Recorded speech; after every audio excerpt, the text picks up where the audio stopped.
Shalom, shalom, Brit Hadasha Fellowship, and Shabbat Shalom. I am excited to speak to you today, and I thank Pastor Galen for this opportunity. My name is Doron Jamchi, and I'm a tour guide in Israel. And this is a pre-recorded message because actually I'm with a group right now touring the land. But I decided to make this message for you and to share with you the portion of the week. So we are going to talk about Parashat Shoftim, the portion of Shoftim, Judges, from Deuteronomy 16:18 to 21:9. And I entitled this message as Justice and War, because the portion starts with appointing judgment and pursuing justice, and it ends with some instructions for the Israelites as they go to war. And this is somewhat relevant because, as you know, Israel is currently at war. We have a war against Hamas in the south, and there are some clashes against Hezbollah in Lebanon. But I don't want to speak specifically on the current war in Israel, because I want to see what the Torah has to teach us. And also, I want to look at some of the official roles that appear in this portion and how it's intertwined in the matter of justice and war, and also how it is all relevant to our life today. So we read in Deuteronomy 20, verse 1, when you go out to battle against your enemies and see horses, chariots, and people more numerous than you, do not be afraid of them, for the Lord your God, who brought you up from the land of Egypt, is with you. So we read here that who is the supreme leader, who is going with the Israelites in the camp? It is actually God. He is leading them in war. Therefore, they should not be afraid, because it's the God who brought them from Egypt. We need to remember that as we go to war, this is the God who did miracles in Egypt. He is the one who opened the sea, and he is the one who drowned the Egyptians in the water. And so we are not to be afraid. And as the enemy is walking and God is with them, we need to ask here, okay, who is going to be the leader of the army on the ground? So usually the people that come and speak to the big crowd, to the people, they are the leaders. And so we read in verse 2, when you are approaching the battle, the priest shall come forward and speak to the people. So we see here it's actually the priest standing as the leader before the army. And it somewhat makes sense, because if God, he is the supreme leader and he is leading the victory, he is leading the army in victory, then the priest is a servant of God. He is a representative on the earth, and he needs to say to the people, don't worry, remember that the Lord is going with you. And with the priest, it says that the officers also shall speak to the people. The officers, they need to come and say to the people, who has a new house? Who has a new vineyard? You need to go home, and you are released from your duty. And everyone who is afraid and is weak in his heart, you cannot stay here. You need to go home. So in a sense, the officers, they need to see who is among the people is really ready to be engaged in battle. After that, we see that when the officers have finished speaking to the people, they shall appoint commanders of armies at the head of the people.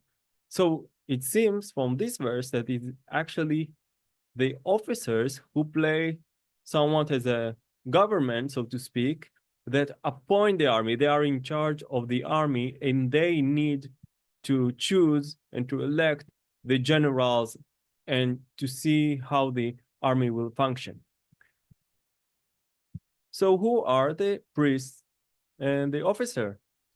The priests are, of course, Levites from the lineage of Aaron, and they were chosen by God at Mount Sinai to serve him.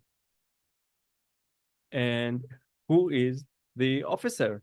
Okay, the officer, he was chosen by the people, And usually when we think of the word officer, we think of a policeman.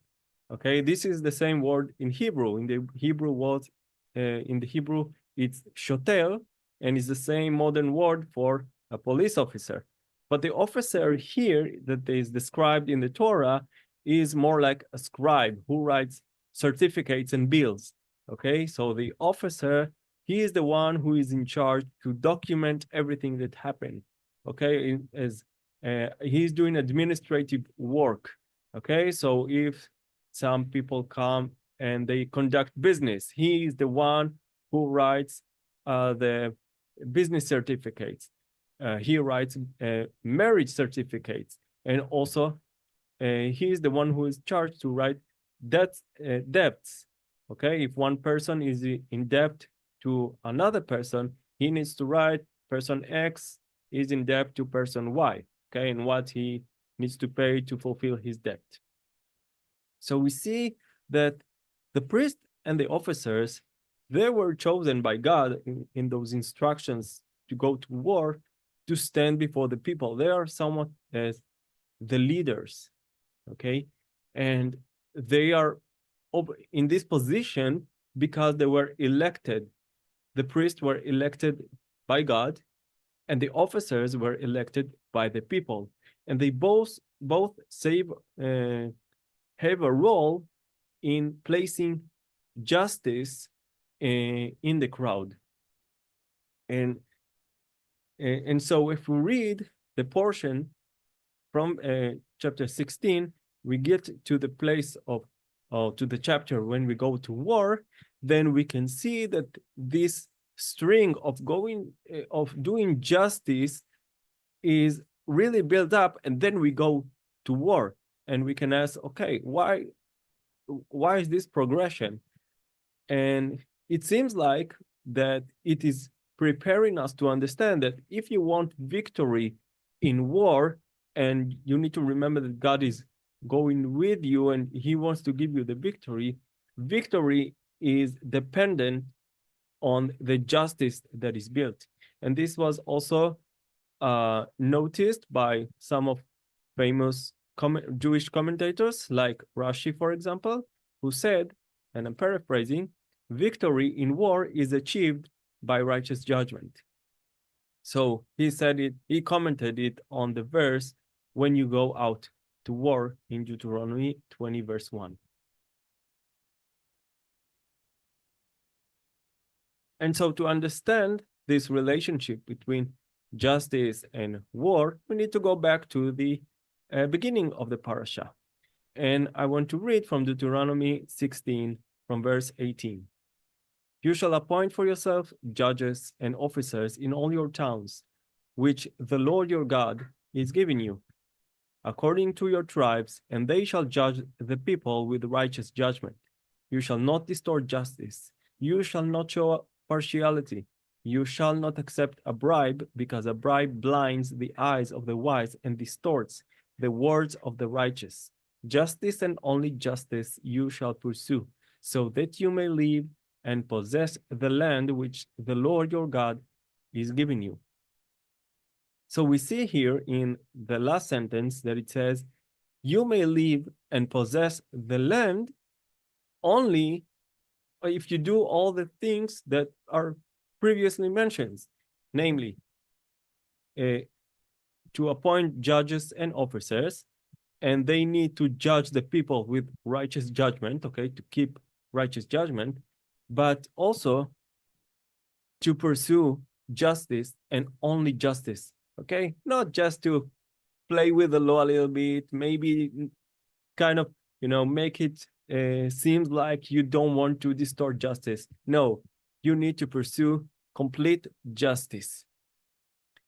So before we go in deeper into the idea of justice in this portion, I want you to notice this phrase right here, that the judges and officers are to be appointed in all your towns, but literally the word is gates.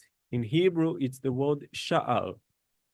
So the judges and officers, they need to be appointed in the gates. What does it mean to be appointed in the gates?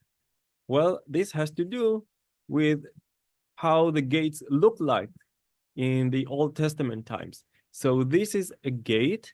This is a model that was made by my wife based on archaeological blueprint. And as you can see here, we have a gate that is in the wall of the city. And from this gate, there is another small wall going outside, and there is a second gate here.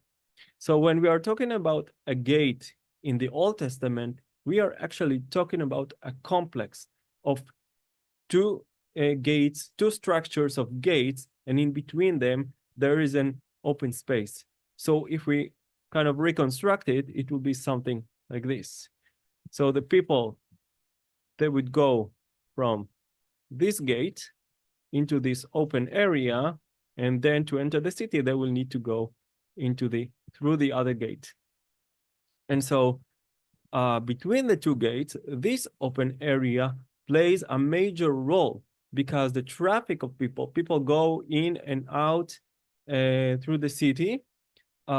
This is the public place, so to speak. This is the plaza. This is the city square. This is where everything is happening.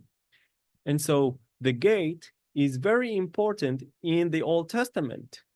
Okay, for example, we can see that David was sitting between the two gates. He was sitting between the two gates in this open area, waiting for information that comes from battle against Absalom in his rebellion.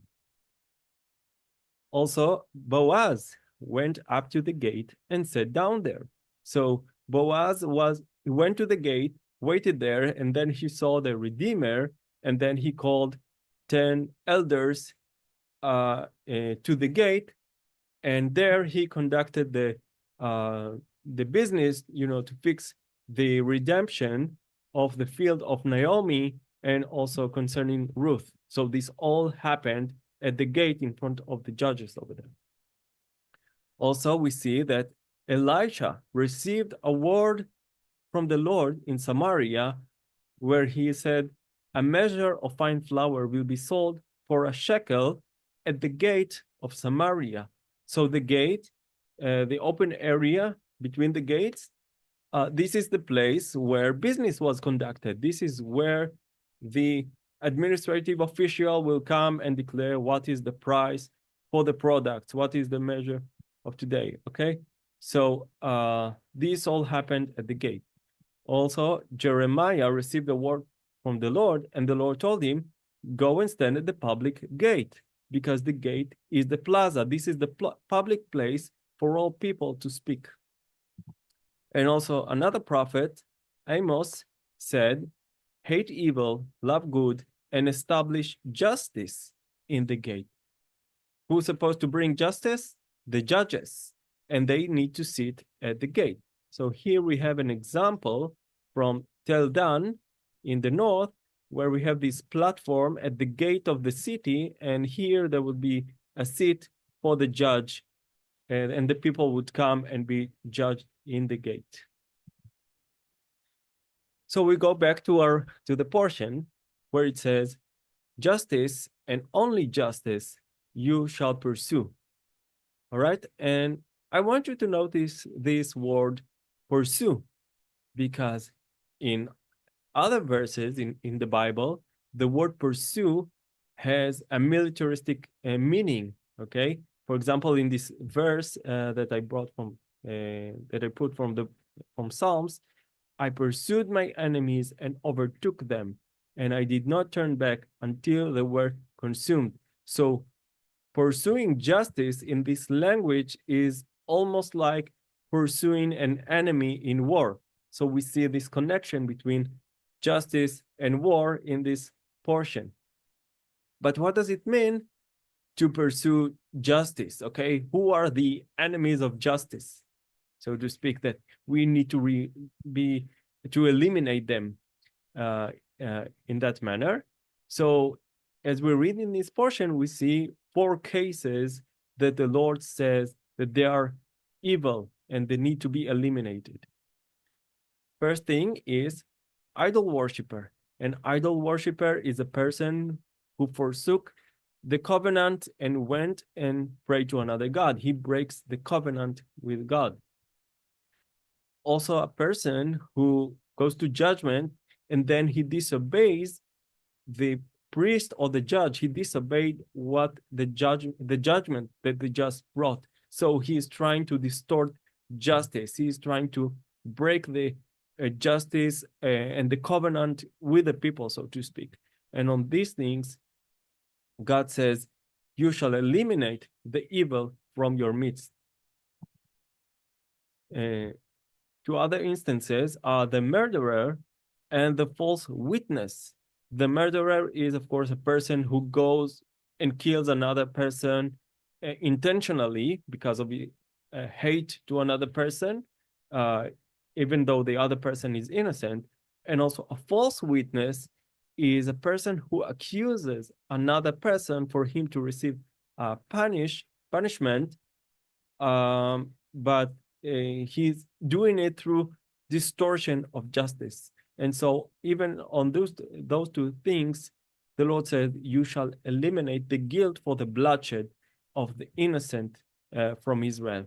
And so we see that as the enemies of justice is, on the one side, it's evil, it's breaking the covenants, it's twisting justice, but it also the idea of trying to put innocent bloodshed, okay? And they all need to be eliminated. And in this role, because this is basically dependent on the words of the witness, the judge is the one to keep justice, okay? But he is dependent on the witnesses. Therefore, we have some instructions for witnesses.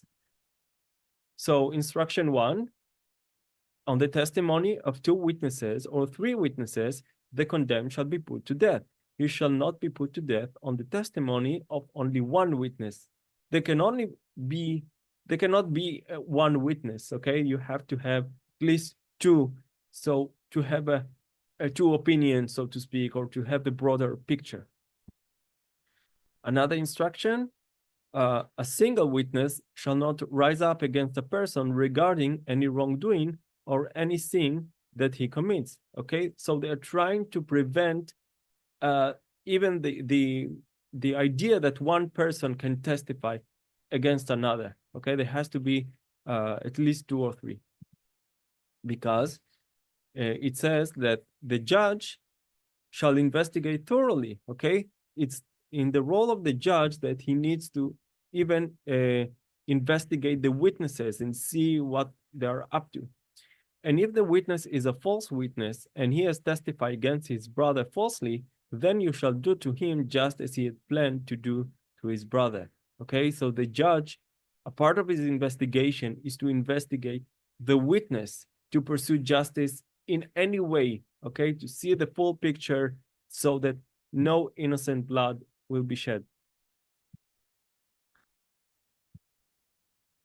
So up to this point, we talked about justice and judgment, and the priests who stand as the people who represent God and the covenant with God. So it's all intertwined together, the idea of justice and the covenant.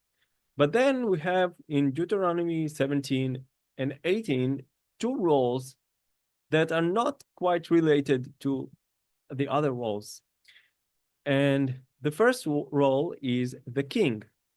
So it says that when they come to the land, the Israelites can come and ask for a king. Okay, so they request, I will appoint a king over me like the nations who are around me. Okay, so what? Let's see what the Torah says about the Israelite king, or let's see what it actually doesn't say.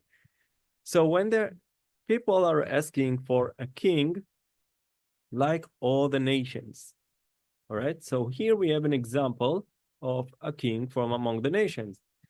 This is an Assyrian king sitting on his throne. Okay, you can see he's dressed very luxuriously. And the Assyrian king, by the Assyrian perceptions, his role is actually to do everything that the roles that we just talked about, it's a part of him. Okay, so the Assyrian king, he is the high priest, he is the supreme judge, and he is also the scribe, okay, the officer, so to speak, that he needs to write everything that he does and to keep documentation of things that happen in his kingdom, because he has to establish judgment and justice. And also he is the witness of the nation before the gods. Okay, so this is the, according to the Assyrian theology or perception, and this is not so different in like the Babylonians or the Egyptians. Okay, they all have this idea that the king has this supreme role of everything. Okay, so we will assume that if the people will ask a king like the other nations, there has to be some kind of discussion with it or related to it, but it's not like this. So the first instruction that we have about the king, that he should be an Israelite. Okay, not something very special. And then there are some restrictions on the king. He is not to acquire many horses for himself, and he shall not acquire many wives for himself, nor shall he greatly increase silver and gold for himself. So who is to be the Israelite king? Some restrictions on him. He is not going to be a rich man. He's not going to be someone special. Okay, let's put it aside. He needs to be someone almost equal to all other Israelites, except for the title that he is the king. But what is his role? The role of the king, according to Deuteronomy, he shall write for himself a copy of the law on a scroll in the presence of the Levitical priest, and he shall read it all the days of his life. So according to Deuteronomy, the king is a person who studies Torah, like we do today. So we are acting in a kingly manner, so to speak.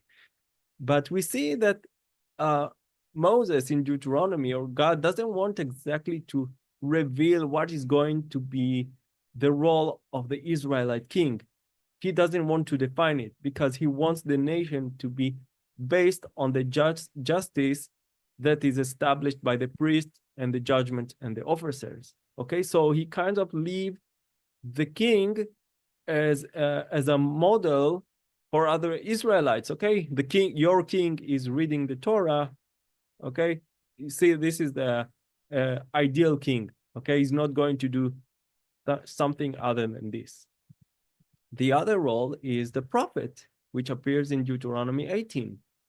And it says, I will raise up for them a prophet from among their countrymen like you, and I will put my words in his mouth, and he shall speak to them everything that I command him. Okay, so we have this role of a prophet, a person that the Lord will put the words in his mouth. Okay, but what is the quality of the word? What are they exactly? So we read further. When the prophet speaks in the name of the Lord, and the thing does not happen or come true, that is the thing which the Lord has not spoken. So what is the word of the Lord according to this prophecy? It's somewhat of a prophecy in a futuristic idea, okay, futuristic sense, that the prophet may speak of some event that can happen, and if it happens, then he is a true prophet, and if it doesn't happen, that he spoke falsely. But if we compare it to prophets like Jeremiah, like Ezekiel, like Amos, and the prophets that we have in the Bible, they are not exactly like that, because they condemn the people. They say you need to pursue justice. They bring words of repentance. Okay, they don't just tell the future, so to speak. And so seems like that the role of the prophet that appears here is also not exactly defined, and seems like God wanted to hold it okay? And first to establish justice in the Torah, in the idea of justice in the people based on the judgment of the judges and the priest, before they even think about looking for prophets and kings, okay? But as we see in the history of the Old Testament, we see that we move from Deuteronomy to Joshua to Judges, and then we come to Samuel, where there is a Samuel who is a judge, but is also a prophet, and the people are asking for a king, okay? So we read, as we read the history of the Old Testament, is actually the prophet and the king, the roles of the prophet of the king starting to rise above the judges and the priests that are so important here in our portion. And as we read in the history of the Old Testament, eventually everything is so twisted, okay? Not only that the people abandon the idea of looking to the judges and the priests because they look to the kings and the prophets. Also, every moral aspect is started to twist, and then the prophets start to accuse the people and condemn them in the worst judgment. Because what are the worst judgments? That they start to worship other gods, they break the covenant with God, and they accuse them of innocent bloodshed. Okay, we read that these are like the top sins that they are like the enemies of justice in the society that Moses is speaking about. And so once the prophet prophesied and they said that the people are now condemned by the word of the Lord, they are condemned with innocent bloodshed and breaking the covenant, there had to be a shift. And therefore, it is Jeremiah who prophesied that God is going to make a new covenant. And we know and believe that eventually the one who is going to bring the new covenant is Messiah Yeshua. And so we see all the roles, the official roles that we just saw in this portion, start to be fulfilled in Messiah Yeshua in order for him to bring justice. So Messiah Yeshua is, of course, a priest, as we read in Hebrews 6:14, that he is a priest after the order of Melchizedek. He is a judge, as in Acts 10:42, that it says that he is the judge of the living and the dead. He is an officer. He is in charge of all the certificates and the documents. And therefore it says in Colossians 2:14 that he is the one who canceled the certificate of death that we had because of our sins and nailed it to the cross. And also in Revelation 20:12, where all the nations will stand in judgment, it says, and books were open. And this comes from of the supreme officer, who is Messiah Yeshua. He is also called the faithful witness in Revelation 1:5. He is, of course, king from the lineage of King David, and in Revelation 17:14, he is called the King of Kings, and he is a prophet. So in Luke 13:33, he goes up to Jerusalem and he said, a prophet must die in Jerusalem, and therefore I must go there too. So he saying that he is a prophet, and he is testifying that he is a prophet.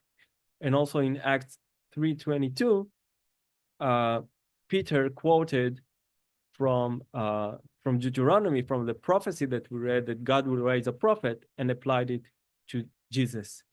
So we see Messiah Yeshua fulfilling all of these in order to bring the complete justice. And also Messiah Yeshua is in us. And so if we go to the portion, back to the portion, we can read this idea of establishing justice and then going to war. We can think about it as an inward testimony. Okay, and this is also a commentary by one of the rabbis, where it says, when you go out to battle against your enemies, he said, this may imply to the word of a person with his own inclination. And so this idea already appears in the words of Paul. For example, present yourself to God as those who are alive from the dead, and your body's parts as instruments or weapons of righteousness for God. So these are weapons of righteousness. Okay, this is talking about justice and war together. And also from 2 Corinthians, for though we walk in the flesh, we do not wage battle according to the flesh. For the weapons of our warfare are not of the flesh, but divinely powerful for the destruction of fortress. And we know that eventually the Lord is going to have his last battle and return and establish justice here on earth. And so I want to read this small portion from Psalm 9, and may it be also our prayer. When my enemies turn back, they stumble and perish before you, for you have maintained my just case. You have sat on the throne judging righteously. You have rebuked the nations. You have eliminated the wicked. You have wiped out their name forever and ever. The enemy has come to an end in everlasting ruins, and you have uprooted the cities. The very memory of them has perished. But the Lord sits as king forever. He has established his throne for judgment, and he will judge the world in righteousness. He will execute judgment for the peoples fairly. And we pray that the justice of God will be done here in the land of Israel and all over the earth. Thank you very much. And if you have any comment, any question, you can send it to me to my email. You can also send it through my website, or send me a comment or question to my Facebook. Thank you very much, and Shabbat Shalom.